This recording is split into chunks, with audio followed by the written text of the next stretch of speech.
Hello students, welcome to BCM explained. আশা করি তোমরা সবাই ভালো আছো। এটা আমাদের লাস্ট পার্ট হবে আমাদের ফিজিক্স সিরিজের, এবং এরপর আমরা হয়তো কেমিস্ট্রি শুরু করব অথবা ম্যাথ শুরু করব। তোমাদের আসলে বেশি দিন বাকি নাই, বুয়েটে পরীক্ষার বাকি আছে আর তেরো তেরো অথবা 14 দিন, আর ডিউর পরীক্ষার বাকি আছে 15 দিন। আমি 14 দিনই ধরবো। তো এই সময় কি করা উচিত? রিভিশন। এবং এখনো তুমি যদি আমার মানে জানি না ভাই, অনেকে বই আছে না তোমাদের, বই কি বলে এটারে, মডেল টেস্ট বই কি এখনো কেন ফাঁকা? মডেল টেস্ট বই এখনো কেন সাদা হয়ে আছে? মডেল টেস্ট তুমি কেন দিচ্ছ না? 15 দিন আগেও যদি তুমি মডেল টেস্ট না দাও তাহলে আমি কি বলবো তোমাকে? সো মডেল টেস্ট দিতে হবে প্লিজ। প্রত্যেক দিন 90 মিনিটের একটা ব্লক তো রাখতেই হবে, তাই না? 90 মিনিটের একটা ব্লক রাখো তুমি। 90 না, সরি, 90 + 30 বেসিক্যালি। 90 মিনিট ব্লক রাখবা হলো তোমার পরীক্ষাটা দেওয়ার জন্য, আর 30 মিনিট ব্লক রাখবা কি ওই এক্সামটা অ্যানালাইসিস করার জন্য। বেসিক্যালি আমি বলবো 3 ঘন্টাই যাও রেখে দাও, আরও 90 মিনিট অ্যানালাইসিস করো তুমি পরীক্ষায় কি ভুল করছো মডেল টেস্ট দিয়া। সমস্যা নাই, পারবা তো, তাই না? আর 15 দিন বাকি আছে, মডেল টেস্ট যদি না দাও হবে? অবশ্যই নিজে ঘরে একটা পরিবেশ বানায় দেন মডেল টেস্ট দিবা ইনশাল্লাহ, হোপফুলি। আচ্ছা দেখো, সো আমরা কি জানি আলোর বেগ ইকুয়াল টু কত? 1/√μ0 এপসাইলন নট। আবার নির্দিষ্ট কোনো মাধ্যমে আলোর বেগ কি 1/√μ এপসাইলন, তাই না? 1/√μ এপসাইলন। তো তোমারে বললো μ0 এপসাইলন নটের একক কি? আগে আমরা জানি আলোর বেগের একক কত? মিটার/সেকেন্ড, তাই না? তাহলে আমার কথা হলো এই one by root over mu not epsilon নটের একক। তাহলে আমার কথা হলো μ0 এপসাইলন নট কি হয়ে যাবে? এটার উল্টাবো, উল্টায়া স্কোয়ার করবো। সো 1/c, এটারে কি করলাম? স্কোয়ার করলাম। সো এটার একক কি? মিটার/সেকেন্ড। এটার আবার স্কোয়ার করতেছি, so second square per metre square, তাই না? Second square per metre square, বা আমরা বলতে পারি metre inverse to second square. তাহলে মাত্রা কি হবে? এটা তো একক, তাই না? এটা হলো ইউনিট। তো মাত্রা হবে কি? এটা অবশ্য আইসা পড়ছে, বহুত বার আসছে, তাও একবার দেখাই দিলাম। যেটা মাত্রা হয়ে যাবে হলো তোমার মিটার মানে কি লেন্থ ইনভার্স টু টি স্কোয়ার। এটা হবে হলো মাত্রা। পয়েন্টিং ভেক্টর কি? পয়েন্টিং ভেক্টর হলো জাস্ট কি ইলেকট্রিক ফিল্ড ইন্টেন্সিটি আর ম্যাগনেটিক ফিল্ড ইন্টেন্সিটির গুণফল। এই এইচরে আমরা বলি হলো চৌম্বক প্রাবল্য। এটার ভ্যালু হলো চৌম্বক ক্ষেত্রের মান divided by mu naught. So basically এটারে তুমি 1/μ0 ই ক্রস বিও বলতে পারো, ঠিক আছে? ঠিক আছে। তো এখান থেকে একটা জিনিস তুমি বলতে পারো যে এই যে পয়েন্টিং ভেক্টর অবশ্যই ভেক্টর, এই পয়েন্টিং ভেক্টরের ইউনিট কি জানো? এটার ইউনিট হলো ওয়াট/মিটার স্কোয়ার। বেসিক্যালি একক ক্ষেত্রফলের উপর লম্বভাবে যেই ক্ষমতার আলো যায় বা যেই ক্ষমতার শক্তি যায় বেসিক্যালি, সেটার আমরা পয়েন্টিং ভেক্টর বলি। সো ওয়াট মানে কি? জুল/সেকেন্ড। জুল মানে কি? নিউটন/মিটার/সেকেন্ড। সো এখানে নিউটন/মিটার/সেকেন্ড, নিউটন/মিটার, আর এখানে নিচে তো মিটার স্কোয়ার আছে, এখানে সেকেন্ড আছে, তাহলে এটার নিউটন মানে কি? Kg metre second square, metre divided by metre square second. তাহলে এখান থেকে মিটার স্কোয়ার কাটা, second inverse 2, so kg second inverse 3 কেন আসতেছে রে ভাই? আচ্ছা দাঁড়াও, ওয়াট মানে কি? Joule second, so kg metre second square equal to M A, আর এখানে এম এম কাটা, কেজি/সেকেন্ড কিউব কি এটার এক সেকেন্ড? হ্যাঁ ঠিক আছে, কেজি/সেকেন্ড কিউব হবে। ওকে, এটা ইউনিট কি হবে? কেজি/সেকেন্ড কিউব। তো মাত্রা যদি কেউ যদি জিজ্ঞাসা করে হোয়াট ইজ দ্য মাত্রা, মাত্রা হবে হলো এম। কেজি ফর কি? ম্যাস না? কেজি মানে তো ম্যাস, তো mt−3। মাত্রা হয়ে যাবে mt−3। এটা কিন্তু মাথায় রাখতে হবে। হ্যাঁ, কেজি/সেকেন্ড কিউব অথবা মাত্রা হবে mt−3। এটা হলো আমাদের পয়েন্টিং ভেক্টর। এছাড়া আরেকটা ছোট্ট একটা জিনিস যেটা হলো তোমার মনে রাখা লাগবে, ই ইকুয়াল টু কত?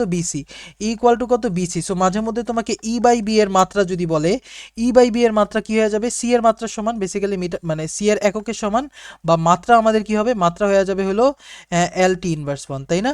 ই/বি এর মাত্রা, অথবা মাঝে মধ্যে বি/ই এরও মাত্রা বলতে পারে, তাহলে সেটা 1/c হয়ে যাবে, সেকেন্ড/মিটার, তাই না? আর আমরা বলতে পারি T m−1, sorry L−1 T। এগুলি কিন্তু বইলা দিতে পারে। এই যে এবার আমার মনে হইতাছে এটা আসতে পারে, এটা আসার সমূহ সম্ভাবনা আছে। তো তোমারে বলবে ই/বি এর মাত্রা কি? ই/বি এর একক কি? ছোটখাটো জিনিস কিন্তু লাগে, কিন্তু ই ইকুয়াল টু কত? বিসি। ওকে, আই গেস বুঝতে পারছো, মনে রাখতে পারবা। আচ্ছা, এবার আমাদের ভৌত আলোক বিজ্ঞানের ওয়ান অফ দ্য আরেকটা ইম্পর্টেন্ট টপিক। সো বেসিক্যালি আমরা ফর্মুলা দেখাবো না, ফর্মুলা আমরা জানি যে আমাদের দ্বিচির আছে, একচির আছে এবং কি আছে, গ্রেটিং আছে। গ্রেটিংয়ের এই প্রত্যেকটা ফর্মুলা তোমার মনে রাখা লাগবে। তবে এই প্রত্যেকটার মধ্যে একটা জিনিস কমন আছে, সেটা হলো n1 lambda 1 equal to n2 lambda 2। So basically এখানে কি বলছে, ওয়াই সেম। তোমাকে এরকম কোয়েশ্চেন বলবে যে গ্রেটিং বলতে পারে, আবারও বলতেছি গ্রেটিং বলতে পারে, গ্রেটিং বলতে পারে, এরপর তোমার ইয়া বলতে পারে, না সরি ধুত, তোমার ইয়া বলতে পারে, বেসিক্যালি ওয়াই বলবে, ওয়াই এর মান সেম বলবে। বলবে যে ল্যামডা 1 তরঙ্গ দৈর্ঘ্যের আলো ব্যবহার করলে আমরা ওয়াই এর যতটুক দূরত্ব পাই, ল্যামডা 2 তরঙ্গ দৈর্ঘ্য ব্যবহার করলে ওয়াই এর সেম দূরত্ব পাই, তবে অন্য একটা অন্য ক্রমের দূরত্ব পাই। সো এই ক্রম দুইটার মধ্যে সম্পর্ক কি, এটা বলবে। এই যে n1 lambda 1 n2 lambda 2, just আমি দেখাইলেই বুঝতে পারবে। এই দেখো সমতল grating, oh by the way এটা বলতেছিলাম গ্রেটিং এর ক্ষেত্রে ইউজ করি, আর তোমার না তিনোটার ক্ষেত্রে বেসিক্যালি ইউজ করি, এটা সমস্যা নাই, তিনোটার ক্ষেত্রে ইউজ করতে পারবা। দেখো সমতল নিঃসরণ গ্রেটিং এ লম্বভাবে আলো উপতিত হচ্ছে। আচ্ছা, সবুজ আলোর জন্য যে ক্রম, এই যে ক্রম বেগুনি আলোর জন্য পরবর্তী উজ্জ্বক্রম উপরিপাতিত হচ্ছে। So basically n1 lambda 1 equal to n2 lambda 2। So তোমাকে কোয়েশ্চেন অনুযায়ী বলছে যে দ্বিতীয়টার জন্য কি এক ক্রম উচ্চ পর্যায়ে পাইতাছি, সো n1 প্লাস 1 হবে। সো এখানে n1 ইন্টু ল্যামডা 1 এর ভ্যালু কত, 5400 ইজ ইকুয়াল টু n2 এর ভ্যালু কত, n1 প্লাস 1 ইন্টু ল্যামডা 2 এর ভ্যালু হলো 4050। সো এখান থেকে একটা জিরো কাটো, এখান থেকে একটা জিরো কাটো, 540 মানে 18 কিছু একটা, 18 গুণিতক মোস্ট প্রবাবলি। আচ্ছা 18 গুণিতক বা এখান থেকে আমি বলতে পারি n1 540। আচ্ছা 540 আর ইয়ার মধ্যে কাটাকাটি করা লাগবে বেসিক্যালি। আচ্ছা দেখি ট্রাই করি। আচ্ছা 18 আমরা কি জানি, আর 3 8 24, হ্যাঁ 3 দিয়ে গুণ করলে 3 8 24 4, হাতে আছে 2, 3 1 3 4 5। সো বেসিক্যালি 18 রে 3 দিয়ে ভাগ করলে এইটা হয়। আচ্ছা 18 রে কি 4 দিয়ে গুণ করলে এটা আসে? হুম 405 405, এটা ক্যালকুলেটর ছাড়া তো করা টাফ। ও এটা বেসিক্যালি ইঞ্জিনিয়ারিং এর ছিল তো এই কারণে। আচ্ছা দেখি 540 ডিভাইডেড বাই 405 কত আসে, 4/3। কত আসে, 4/3। n1 into 4 equal to n1 plus 1 into 3। So এখান থেকে তুমি n1 এর যে ভ্যালুটা পাবা সেটা হয়ে যাবে হলো 4x equal to x plus 1 into 3। So shift solve দিলে এটা ভ্যালু আসলে n1 এর ভ্যালু 3 আর n1 প্লাস 1 এর ভ্যালু কত, 4। এই যে এটা কয় নাম্বার ক্রম, তৃতীয় অথবা চতুর্থ ক্রম, এরকম n এর ভ্যালু চাবে, ঠিক আছে। এবং মাঝে মধ্যে বলতে পারে যে n1 lambda 1 equal to n2 lambda 2, এটা ইউজ করে তোমারে বলবে যে এই যে n1 5400 equal to n2 into 4050। এখান থেকে আমরা যেটা পাই যে 4n1 ইকুয়াল টু 3n2। তোমারে বলবে n1 এর ইয়া ভ্যালু কত, কি বলে ইন্টিজার ভ্যালুর মান কত, ঠিক আছে। আমি বাংলা কেন বলতে পারতেছি না, পূর্ণসাংখ্যিক মান কত, ঠিক আছে। n1 এর সর্বনিম্ন পূর্ণসাংখ্যিক মান কত, n1 এর সর্বনিম্ন পূর্ণসাংখ্যিক মান হবে 3 আর n2 এর পূর্ণসাংখ্যিক মান হবে হলো 4, এরকম জিনিসটা। আই গেস এটা বুঝতে পারছো। ওকে, আলো নিয়ে যত কিছু আছে আমরা জানি যে ই ইকুয়াল টু কত, এইচ সি বাই ল্যামডা, এবং আমরা জানি যে পি ইকুয়াল টু কত, ই বাই সি হয়, তাই না। পি ইকুয়াল টু কত হয়, ই বাই সি হয়। এটা কিসের জন্য, এটা হলো আলোর জন্য, আবারও বলতেছি একমাত্র আলোর জন্য এটা P equal to E by C হয়। এইচ সি বাই ল্যামডা, আবার আমরা C into H by lambda, এই যে এইচ বাই ল্যামডা এটা কি ডি ব্রগলি তরঙ্গ দৈর্ঘ্য থেকে আমরা পাই PC equal to E. So এখান থেকে কিন্তু আমরা পাই P equal to E by C. প্রত্যেকটা ফর্মুলা একদম মনে রাখতে হবে, ঠিক আছে। এবার আমরা জানি যে E equal to H F, তাই না, F equal to C by lambda, we all know that. এগুলি পারতে হবে, ওকে পারতে হবে, আই গেস মনে রাখতে পারবা। নেক্সট, আচ্ছা ডি ব্রগলি তরঙ্গ দৈর্ঘ্য আমাদের কি বলে, বেসিক্যালি ডি ব্রগলি আমাদের বলে যে কণা ধর্ম আর তরঙ্গ ধর্ম পরস্পরে ব্যস্তানুপাতিক, এবং এই যে এখানে যে সমানুপাতিক ধ্রুবক এটা হয়ে যায় হলো এইচ বা প্ল্যাঙ্কস কনস্ট্যান্ট, তাই না। প্ল্যাঙ্কস কনস্ট্যান্টের মান মনে রাখতে হবে, H equal to 6.626 into 10⁻³ joule second. এই যে তোমারে বললো প্ল্যাঙ্কস কনস্ট্যান্টের মাত্রা কি, এগুলি পারবা না, প্ল্যাঙ্কস কনস্ট্যান্টের মাত্রা কি পারবা তো, এগুলি পারতে হবে। আচ্ছা ঠিক আছে, এইচ বাই পি অনেক ইজি, তাই না, এইচ বাই পি। আচ্ছা একটা কণার জন্য আমরা জানি কি ইকে বা গতিশক্তি ইকুয়াল টু কত হয়, পি স্কোয়ার বাই 2m হয় না, পি স্কোয়ার বাই 2m হয়। তাহলে এখান থেকে আমি পি এর ভ্যালু বলতে পারি কত, স্কোয়ার রুট অফ 2m ইকে। তাই না? এটাও মনে রাখতে পারো, এটা হলো যে কোনো কণার জন্য, যে কোনো কণার জন্য। ওকে, আচ্ছা। এবং এই যে একটা জিনিস দেখলাম যে এটা কিন্তু কিসের, আলোর ভরবেগ। এটা কিসের ভরবেগ? আলোর ভরবেগ, আলোর ভর বেগ। আলোর কোনো ভর নাই, তবে আলোর কি আছে? বেগ আছে। ঠিক আছে, আলোর কি আছে? বেগ আছে। আই গেস বুঝতে পারবা, মনে রাখতে পারবা। ঠিক আছে, একটা ইজি কোশ্চেন, এটা সাস্টের মতো, সাস্ট স্ট্যান্ডার্ড বা এটা DU standard basically, most probably এটা ডিউ স্ট্যান্ডার্ড। ইয়েস, এটা ডিউতে আসতে পারে, ধরো 2024-এ আইসা পড়লো। তো বলছে তোমার কি, একটি ইলেকট্রনের ডি ব্রগলি তরঙ্গ দৈর্ঘ্য ল্যামডা হলে এর শক্তি কত? সো ডি ব্রগলি তরঙ্গ দৈর্ঘ্য হলে ল্যামডা হলে শক্তি কত? আমরা জানি কি একটা ইলেকট্রনের গতিশক্তি কত? Half M V square. শক্তি মানেই এখানে গতিশক্তি, বেসিক্যালি কোনো বিভব শক্তি নাই। বিভব শক্তি দুইটা বস্তুর মধ্যে হয়। ঠিক আছে, অথবা আমরা এটা জানি P square by two M. আমরা কি জানি? P square by two M জানি না? সো ইকে ইকুয়াল টু কত? P square by two M. আচ্ছা, ল্যামডার সাথে পি এর কি রিলেশন ছিল? আমরা জানি যে পি ইকুয়াল টু কত? এইচ বাই ল্যামডা, বা lambda equal to H by P. So এখানে কিন্তু এখান থেকে আমি পি এর ভ্যালুটা যদি বসাই দিই, H by lambda square divided by two M. So এখানে কিন্তু দেখো H square divided by two M lambda square, H square divided by কত পাওয়া যায়? Two M lambda square. এটা কিন্তু ইজি একটা কোয়েশ্চেন, তোমাকে কিন্তু ধরাই দিবে মূলা। এটা কিন্তু ডিওতে আসার মতো এত ইজি কোয়েশ্চেন মিস করা যাবে না, কিন্তু মিস করা যাবে না, খুবই ইজি একটা কোয়েশ্চেন। ওকে, ওকে। তো মডার্ন ফিজিক্সের রিলেটিভিটির আমরা ফর্মুলা জানি যে L equal to L not root over one minus V square by C square. এরপর তোমার M equal to M not gamma, তাই না? গামার ভ্যালু কত? ওই যে M not by root over one minus V square by C square, তাই তো? এরপর তোমার T equal to T not by root over one minus V square by C square. এগুলি আমরা সবাই জানি, এগুলি আমরা সবাই জানি। এগুলি কখন ইউজ করতে হয় এটা মনে রাখতে পারলেই হয়েছে, মনে রাখো। তবে এখানে আমি এইটা, এই ফর্মুলা দেখানো আমার মেইন উদ্দেশ্য না। আমার মেইন উদ্দেশ্য হলো 0.6 square plus 0.8 square equal to কত আসে? 1 আসে। এই জিনিসটা যাতে তোমার মনে থাকে, কারণ এইবার তোমাকে একটা ইজি কোশ্চেন দিল। বললাম যে 100 মিটার মাঠে, 100 মিটার মাঠে একটা 0.6 সি বেগে রকেট গেলে, রকেট গেলে গেলে গেলে তোমার এর এর দৈর্ঘ্য কত হবে? ঠিক আছে, দৈর্ঘ্য কত হবে এটা জিজ্ঞেস করবে। সো আমরা কি জানি? L equal to L not. L not কি? 100 মিটার মাঠের দৈর্ঘ্য। So 100 into root over one minus কত? V square by C square. V equal to যদি 0.6 হয় তাহলে ভি বাই সি এর ভ্যালু কত? 0.6। সো 0.6 স্কোয়ার, তাহলে 0.6, এই যে 0.6 square plus 0.8 square equal to 1 না? তাহলে এখানে কিন্তু 0.8 স্কোয়ার হবে 100 into square root of 0.8 square. 0.8 স্কোয়ারে রুট করলে আসে 0.8। এই যে এই জিনিসটাই আমি তোমাকে মনে রাখতে বলতেছিলাম। সো 0.8 বা এখানে হয়ে যাবে 80 মিটার। ওকে, এখানে এখানে এই যে তিনটা ফর্মুলার যে কোনো ফর্মুলা এসে পড়তে পারে, যে কোনো ফর্মুলা এসে পড়তে, oh by the way T not gamma এটারও বলতে পারি। এরপর আরেকটা জিনিস, সেটা হলো গতিশক্তি আর বিভব শক্তি। বেসিক্যালি একটা টোটাল এনার্জি, একটা একটা বস্তুর নিশ্চল শক্তি বা ই নট হয়ে যায় হলো M not C square. M naught মানে কি? নিশ্চল ভর, তাই না? নিশ্চল ভর, নিশ্চল ভর। তবে ওই যখন গতিশীল হয়ে যায় তখন ওর শক্তি হয়ে যায় এম সি স্কোয়ার, তাই না? M C square. আবার আমরা জানি M equal to M not by root over one minus V square by C square. এত কষ্ট করে কেউ মনে রাখবে না। এই যে root over one minus V square by C square, এটারে মানুষ কি বলে? গামা বলে। তাহলে আমি এখানে কিন্তু এটারে বলতে পারি এম নট সি স্কোয়ার, সাথে আছে কত? গামা বলতে পারি। M not C square gamma বলতে পারি, বা gamma M not C square বলতে পারি। এই যে gamma M not C square, gamma M not C square বলতে পারি। তাহলে আমার কথা হলো নিশ্চল শক্তি এইটা, টোটাল শক্তি এইটা, তাহলে গতিশক্তি কত হবে? টোটাল শক্তি থেকে নিশ্চল শক্তি আমি বিয়োগ করে দিব।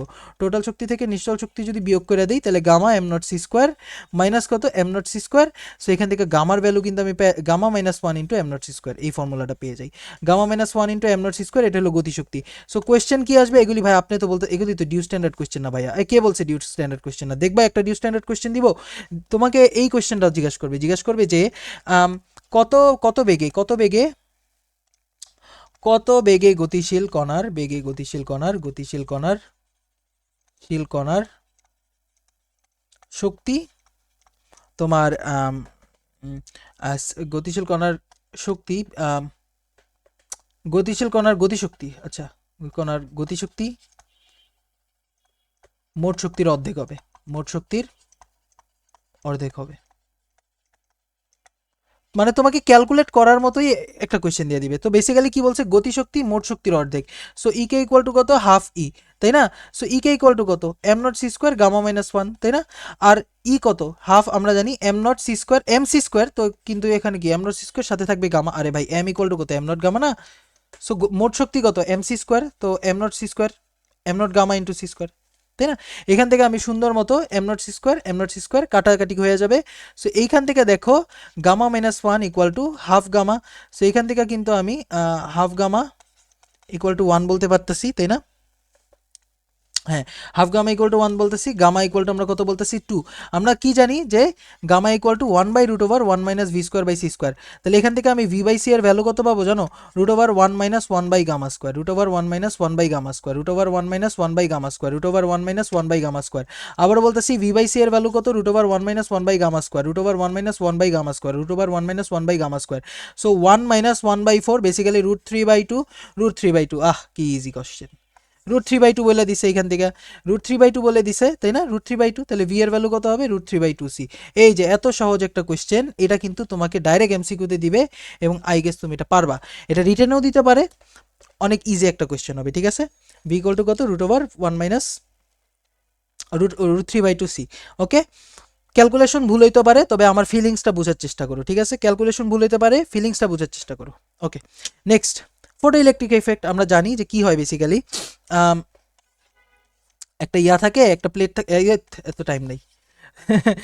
তো বেসিক্যালি আমরা কি করি, একটা ধাতব পৃষ্ঠে আমরা ল্যামডা তরঙ্গ দৈর্ঘ্যের আলো ফেলি এবং এখান থেকে কি হয়, একটা ইলেকট্রন বের হয়। সো ইলেকট্রনের সর্বোচ্চ গতিশক্তি হয়ে যায় হলো, সেটা হয়ে যায় হলো hc/ল্যামডা মাইনাস কত, ফাই। ফাইরে আমরা কি বলি? কার্যাপেক্ষক বলি, তাই না?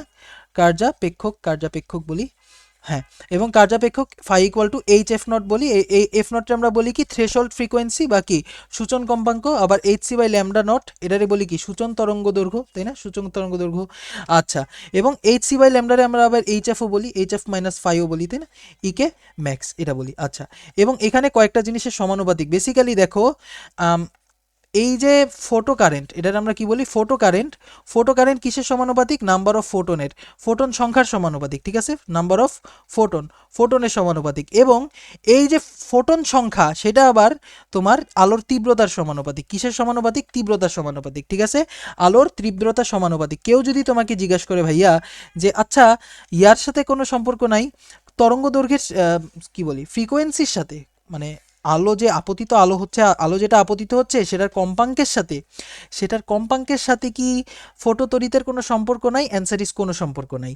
একমাত্র নাম্বার অফ ফোটন এবং কি তড়িৎ কি বলে, শক্তির তীব্রতার সমানুপাতিক, শক্তি না সরি, ওই আলোর তীব্রতার সমানুপাতিক ফোটো কারেন্ট, ঠিক আছে? ফোটো কারেন্ট কিন্তু does not depend on frequency. Okay, electron বের হবে কি বের হবে না, সেটা হলো ফ্রিকোয়েন্সির উপর নির্ভরশীল। আবার বলতেছি, ইলেকট্রন বের হবে কি হবে না, সেটা হলো ফ্রিকোয়েন্সির উপর নির্ভরশীল। এছাড়াও ইলেকট্রনের গতিশক্তি ফ্রিকোয়েন্সির উপর নির্ভরশীল, তবে আয়ের উপর নির্ভরশীল না, ঠিক আছে? ইলেকট্রনের গতিশক্তি ফ্রিকোয়েন্সির উপর নির্ভরশীল, তরঙ্গ দৈর্ঘ্যের উপর নির্ভরশীল, কিন্তু আয়ের উপর নির্ভরশীল না। এই কয়েকটা জিনিস যদি মাথায় রাখতে পারো, then I guess it will be good for you. এরপর আরেকটা জিনিস সেটা হলো আমাদের স্টপিং ভোল্টেজ। আরেকটা কি আছে? স্টপিং বা নিবৃত্তি বিভব, তাই না? ভোল্টেজ বা এটার আমরা বলি নিবৃত্তি বিভব।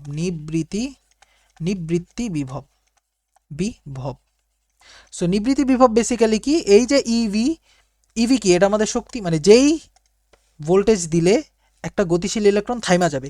So basically E K max equal to হয়ে যাবে ইভি ইনটু ভিএস। আরে ভাই, ডাব্লিউ ইকুয়াল টু আমরা জানি কি? কিউভি, তাই না? মানে যেই কাজটা করা লাগতেছে আমার, উল্টা যে ভোল্টেজ দিতেছি, মানে উল্টা ভোল্টেজে যে কাজ করা লাগতেছে সেটা কি? গতিশক্তির সমান, সোজা কথা। সো এখান থেকে আমি ডাব্লিউ থেকে আমি পাই হলো W equal to E into VS, তাই না? এখানে ভোল্টেজ কি? ভোল্টেজ হলো আমাদের স্টপিং ভোল্টেজ, আর কিউ কি? ইলেকট্রনের থামাইতে হইতেছে, সো ইলেকট্রনের চার্জ।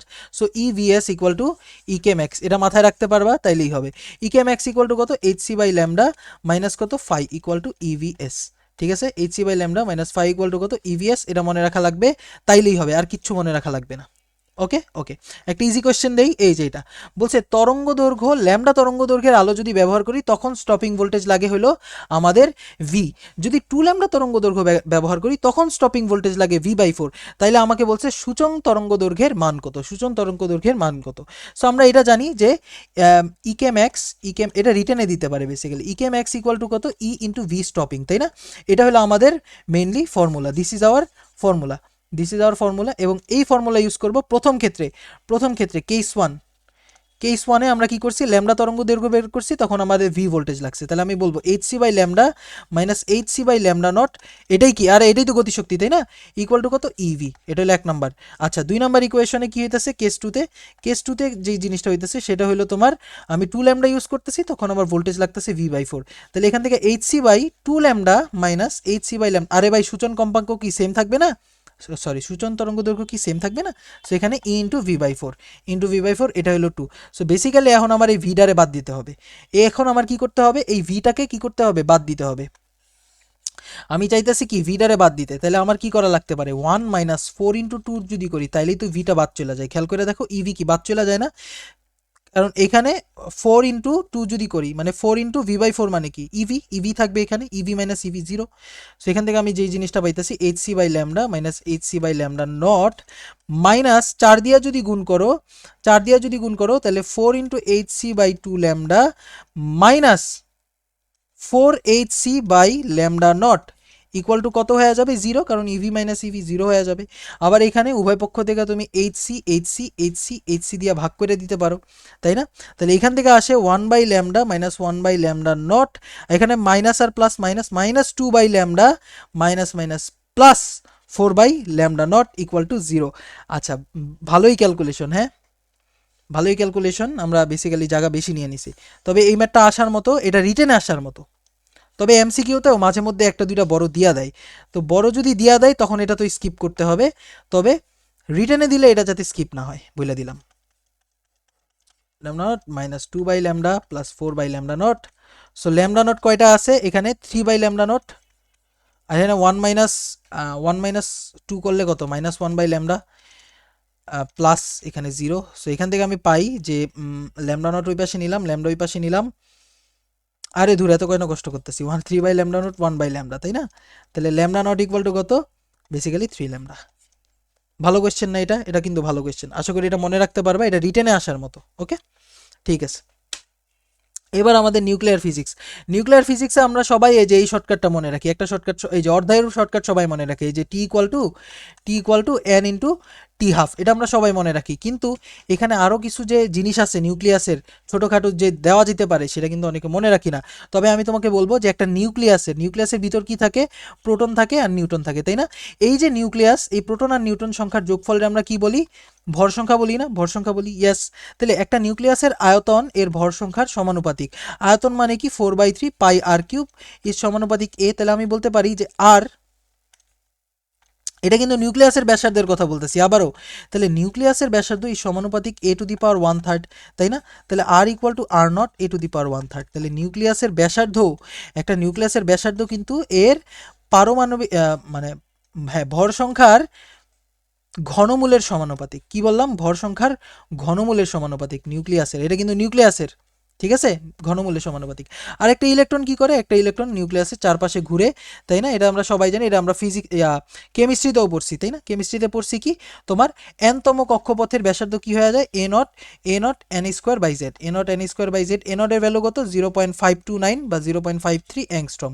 এরপর তোমার বেগ কত হয়ে যায়, এনতম কক্ষপথে ইলেকট্রনের বেগ হয়ে যায় হলো 2.18 ইন্টু 10⁶ জেড বাই এন, তাই না, এখানে metre per second.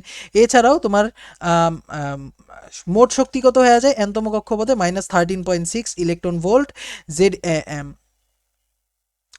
Z square by N square, তাই না, নাকি N square by Z square, আমার হ্যাঁ Z square by N square, ঠিক আছে। সো এই যে কয়টা জিনিস কি মাথায় রাখতে পারবা না রে ভাই। আচ্ছা দাঁড়াও, ফর্মুলা কি ভুল হয়েছে, আই গেস ভুল হয় নাই, ভুলার কথা না, এটা এন স্কোয়ার বাই জেড, এটা হলো Z square by N square, ঠিক আছে, হ্যাঁ মনে রাখতে পারবা। এছাড়া আমরা এটাও বলতে পারি যে গতিশক্তি হলো বিভব শক্তির অর্ধেক, গতিশক্তির মান হলো বিভব শক্তির অর্ধেক, ঠিক আছে। আবার টোটাল এনার্জি অ্যাকচুয়ালি তোমার, সরি, গতিশক্তি হলো তোমার টোটাল এনার্জির সমান, তবে তো পজিটিভ বেসিক্যালি, আর তোমার টোটাল এনার্জি হলো বিভব শক্তির অর্ধেক। টোটাল এনার্জি কত, বিভব শক্তির, সরি টোটাল এনার্জিরে তো আমি ইএন বলছি, হ্যাঁ টোটাল এনার্জি হয়ে যাবে হলো বিভব শক্তির অর্ধেক। সো বিভব শক্তি যদি বলে, বিভব শক্তি হয়ে যাবে হলো -13.6 into 2 electron volt Z square by N square, এটা হলো টোটাল এনার্জি, টোটাল না সরি বিভব শক্তি, ঠিক আছে, বিভব শক্তি। আই গেস বুঝতে পারছো। আচ্ছা, এখন ইজি একটা কোয়েশ্চেন তোমাকে যদি দেই, কি হলো এটা, ইজি একটা কোয়েশ্চেন যদি দেই তোমাকে, একটি হাইড্রোজেন নিউক্লিয়াসের ব্যাসার্ধ, হ্যাঁ, 1 অ্যাংস্ট্রম, তাহলে অ্যালুমিনিয়ামের নিউক্লিয়াসের ব্যাসার্ধ কত? সো আমরা জানি কি R is proportional to A to the power 1/3, so R2/R1 equal to কত বলো, A2 to the power 1/3 divided by A1 to the power 1/3, বা A2/A1 to the power 1/3।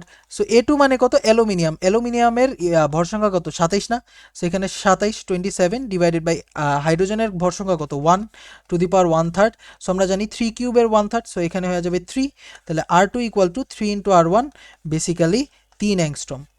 ঠিক আছে, একটা অ্যালুমিনিয়াম নিউক্লিয়াসের ব্যাসার্ধ কত, 3 অ্যাংস্ট্রম। এছাড়াও আরেকটা জিনিস, যে একটা নিউক্লিয়াসের ঘনত্ব না, নিউক্লিয়াসের ঘনত্ব না কনস্ট্যান্ট, কনস্ট্যান্ট, একটা নিউক্লিয়াসের ঘনত্ব কত, কনস্ট্যান্ট। এবং অনেক সময় আর নটের ভ্যালু 1.4 ফেমটোমিটার বা 1.4 ফার্মিও বলে, তবে এটা দরকার নাই। নিউক্লিয়াস কি কনস্ট্যান্ট, কিসের নিউক্লিয়াস, নিউক্লিয়াসের ঘনত্ব কনস্ট্যান্ট। আই গেস বুঝতে পারছো, এটা কিন্তু খুবই ইজি জিনিস, এটা পারতে হবে ভাইয়া। ওকে, এরপর অর্ধায়ু, বেসিক্যালি তোমার আগে যেই সংখ্যক অণু ছিল, আগে যেই সংখ্যক অণু ছিল, বা আগে যে তেজস্ক্রিয়তা ছিল, বা আগে যে ভর ছিল, বা আগে যে মোল সংখ্যা ছিল, সেগুলি যদি 1/2 অংশ হয়ে যায়, 1/2 অংশ হইতে আমার টাইম লাগে কত, T/N/T12। তো তোমার এখন বেসিক্যালি একটা ইজি কোয়েশ্চেন করবে, দাঁড়াও 1 সেকেন্ড, 1/2।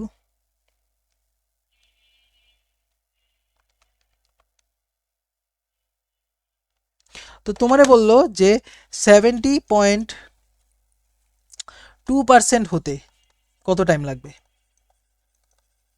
লাগবে মানে আগের তুলনায় 17.2%। So basically N equal to কত, এন নট ইন্টু কত, 0.702 বা 72%, তো 707 হবে, 707 মানে কত জানো, 1/√2 না, so 1/√2, so n0/√2, so n0 divided by 1/√2 মানে কি 2 to the power 1/2, মানে 2 to the power n অংশ হইতে আমার যে টাইম লাগে, এই যে আগের তুলনায় 2 to the power n অংশ হইতে যে টাইম লাগে সেটা কি, টি ইকুয়াল টু হাফ ইন্টু, মানে n ইন্টু কত, টি হাফ। সো এখান থেকে তোমার ধরো অর্ধায়ু দেওয়া আছে, ধরো 10 দিন, অর্ধায়ু দেওয়া আছে 10 দিন, সো এখানে 5 দিন, পারবা না এগুলি, এগুলো তো পারবা।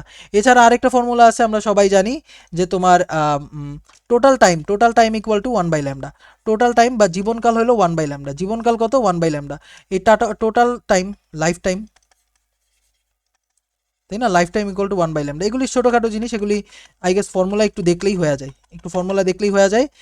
তাও একটু দেখাই দিই, টোটাল লাইফ টাইম বা জীবনকাল বলে, জীবনকাল টাও ইকুয়াল টু 1/λ। ল্যামডা মানে কি, ওই যে ক্ষয় ধ্রুবক lambda, so lambda equal two, আবার এটাও মনে রাখে, ln2/t12। সো ln2 এর ভ্যালু কত, 0.693 ডিভাইডেড বাই t12। এখান থেকেও কিন্তু তোমারে ধরতে পারে, যে 0.693, তো তোমারে বললো যে এরকম, তোমাকে এভাবে কোয়েশ্চেন বলবে, একটা ইজি কোয়েশ্চেন দিই, দাঁড়াও, হ্যাঁ একটা ইজি কোয়েশ্চেন দিই। তোমারে বললো যে একটা বস্তুর অর্ধায়ু হলো 693 বছর, 693 বছর অর্ধায়ু, ঠিক আছে, অর্ধায়ু হলে জীবনকাল কত, হোয়াটস দ্য লাইফ টাইম কত, বা এটা কতদিন জীবিত থাকবে, কতদিন পর সব শেষ হয়ে যাবে, বেসিক্যালি কতদিন পর সব শেষ হবে, মানে সম্পর্ক শেষ হবে না বেসিক্যালি, সব শেষ হবে বেসিক্যালি, সবগুলি কণা শেষ হয়ে যাবে এটা, ঠিক আছে, মানে সবগুলি তেজস্ক্রিয় হয়ে তা শেষ হয়ে যাবে। তো এখান থেকে ল্যামডা বের করবা, 0.693 ডিভাইডেড বাই 693, তাহলে এটার আমি কি 1 2 3 ঘর, 693 ইন্টু 10 to the power কত, -3 না, হ্যাঁ -3, সো -3 ডিভাইডেড বাই 693 কাটা 10 to the power -3, year inverse, তাহলে আমার কথা হলো টাউ ইকুয়াল টু কত, 1/λ, সো 1000 বছর পর সব শেষ হয়ে যাবে, ঠিক আছে, 1000 বছর বাঁচবো না আমরা, 1000 বছর পর সব শেষ হয়ে যাবে। ইজি কোয়েশ্চেন না, এগুলিই দেখবা দিয়া দিছে পরীক্ষায়, আচ্ছা গেল, এই পর্যন্ত আমাদের সব ছিল। এখন সেমিকন্ডাক্টরে ফর্মুলা ইনাফ, তবে ফর্মুলা মনে রাখার জন্য তোমাকে একটু ট্রিক্স দেখাই দিই। বেসিক্যালি আইসেন মানে আইসেন, সোজা কথা, আলফা বিটা বের করার জন্য আমার আইসি লাগবেই, বেসিক্যালি কালেক্টর কারেন্ট লাগবেই, আইসি, আইবি মানে বেস ভোল্টেজ বের করার জন্য বিটা দিয়ে গুণ করব, আর এমিটারের জন্য আলফা দিয়ে গুণ করব, ঠিক আছে, আইসি, এই যে এইভাবে মনে রাখি আমি, আইসি আর আইসি, এই দুইটা মনে রাখা লাগবে। আইবি থাকলে বিটা, বাকি কে থাকে, ই থাকলে আলফা, ঠিক আছে, ই থাকলে কি আলফা। এছাড়াও আরও দুইটা ফর্মুলা আছে, alpha equal to beta divided by one plus beta, আর beta equal to alpha divided by one minus alpha, এটা মনে রাখা লাগবে। এছাড়াও আমরা বলছিলাম যে সেমিকন্ডাক্টর কি ধরনের, একটা হলো এন টাইপ আছে, একটা হলো পি টাইপ আছে, তাই না? পি টাইপের জন্য গ্রুপ 13 বা 3A, ঠিক আছে, পি টাইপের জন্য গ্রুপ 13 বা PA হিসাবে যোগ করা লাগে, আর এন টাইপের জন্য গ্রুপ 15 যোগ করা লাগে, তাই না? আচ্ছা, সো গ্রুপ 14 এটার আমরা বলি কি সেমিকন্ডাক্ট, সিলিকন জার্মেনিয়াম, কাশি গেলে শান্তি পাবে, সেখানে নিচে টিন আছে, লেড আছে, তাই না? আচ্ছা, আর গ্রুপ 15 বা 5A এটা কি না পাস সব বিন্দাস, PAS, phosphorus arsenic antimony bismuth. আর পি টাইপের জন্য অ্যালুমিনিয়াম গ্যালিয়াম ইন্ডিয়াম থ্যালিয়াম, এটা মনে রাখতে পারবা, এগুলি তুমি জানো, তাই না? এছাড়া আমাদের PN junction diode, P part হলো মোটা পার্টটা, আর এন টাইপ কি এই যে চিকন পার্টটা। সো পি পার্টের সাথে যদি আমি হাই ভোল্টেজ যোগ করি তখন এটার আমরা বলি ফরওয়ার্ড বায়াস। ফরওয়ার্ড বায়াসে একটা আদর্শ ডায়োড জাস্ট নর্মাল তার হিসেবে কাজ করে, বেসিক্যালি রোধ জিরো থাকে, এটা হলো আদর্শ ডায়োডের ক্ষেত্রে। কিন্তু অনাদর্শ ডায়োড যদি হয় তাহলে এটা উল্টা ব্যাটারি হিসেবে কাজ করে অথবা একটা রোধ হিসেবে কাজ করে, ঠিক আছে, ডিপেন্ডিং অন দ্য কোয়েশ্চেন। উল্টা ব্যাটারি হিসেবে কাজ করে, যেখানে ব্যাটারি ভোল্টেজটা কি নি ভোল্টেজ সিলিকনের জন্য কত হয় বলো তো 0.7 ভোল্ট, আর জার্মেনিয়ামের জন্য কত হয় 0.4 ভোল্ট, ঠিক আছে। আচ্ছা, ওকে। এছাড়া সিলিকনের ব্যান্ড গ্যাপ কেউ যদি জিজ্ঞাসা করে what's the band gap of silicon, সিলিকনের ব্যান্ড গ্যাপ বা নিষিদ্ধ ব্যান্ড গ্যাপ সেটা হলো 1.1 ভোল্ট, 1.1 ইলেকট্রন ভোল্ট, আর জার্মেনিয়ামের জন্য নিষিদ্ধ ব্যান্ড গ্যাপ 0.7 ইলেকট্রন ভোল্ট। এত কিছু তোমাকে আমি মুখস্থ রাখতে বলবো না, বাট কে জানে কখন আইসা পড়তে পারে, আমি কনফিউজ করতে চাই না তোমাকে, যাও। আর রিভার্স বায়াসে একটা আদর্শ ডায়োডের রোধ ইনফিনিটি থাকে, বেসিক্যালি ওই অন্তরক হিসেবে কাজ করে। রিভার্স বায়াস কারে বলে, যে পি এর সাথে যদি লো দেই আর এন এর সাথে যদি হাই দেই তখন, ঠিক আছে, পি এর সাথে হাই দিলে ফরওয়ার্ড বায়াস বা সম্মুখী ঝোঁক, আর পি এর সাথে লো দিলে রিভার্স বায়াস বা বিমুখী ঝোঁক, ঠিক আছে। এছাড়া আমাদের ট্রানজিস্টরের উপর ভিডিও আছে আধা ঘন্টার, যদি তুমি একদমই ভুলা যাও তাহলে ওই আধা ঘন্টার ভিডিওটা হোপফুলি তুমি দেখে নিতে পারবা, কোনো সমস্যা হবে না। আচ্ছা, এই গেল। আর কি কিছু আছে এই চ্যাপ্টারে? হ্যাঁ, এই যে আমরা এই পি টাইপে যে আমি যারে ডোপিং করি না, পি টাইপে ডোপিং কারে করি, আমি গ্রুপ 13 করি, তাই না?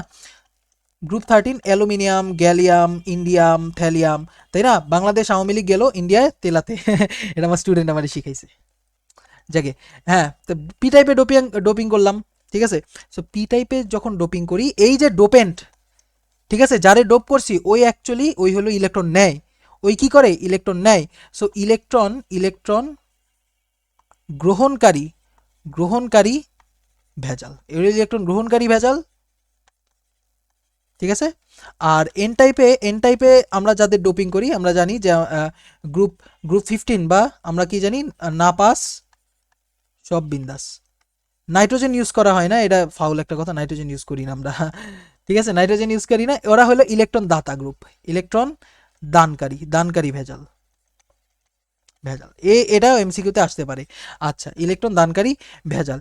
এছাড়া পি টাইপে আমাদের মেজরিটি কারা থাকে, আচ্ছা কেউ যদি জিজ্ঞাসা করে একটা পি টাইপে মেজরিটি কারা মাইনরিটি কারা, পি টাইপে মেজরিটি থাকে হলো হোল, আর এন টাইপে মেজরিটি থাকে ইলেকট্রন। কিন্তু কেউ যদি জিজ্ঞাসা করে পি টাইপ সেমিকন্ডাক্টরে চার্জ ক্যারিয়ার বা চার্জ বাহক কারা, দুইটাই, হোল আর ইলেকট্রন দুইজনই চার্জ বহন করে, কিন্তু পি টাইপে কি হোল হলো মেজরিটি আর ইলেকট্রন হলো মাইনরিটি, মানে সংখ্যালঘু। আর এন টাইপের ক্ষেত্রে ইলেকট্রন হলো মেজরিটি আর কি বলে হোল হলো মাইনরিটি বা সংখ্যালঘু, ঠিক আছে। আই গেস এগুলি মনে রাখতে পারলেই হয়েছে, এর বেশি কিছু লাগবে না। এবং thank you and all the very best, ঠিকমতো পড়াশোনা করো, ইনশাল্লাহ ডিউতে চান্স হবে, বুয়েটে চান্স হবে। আসসালামু আলাইকুম।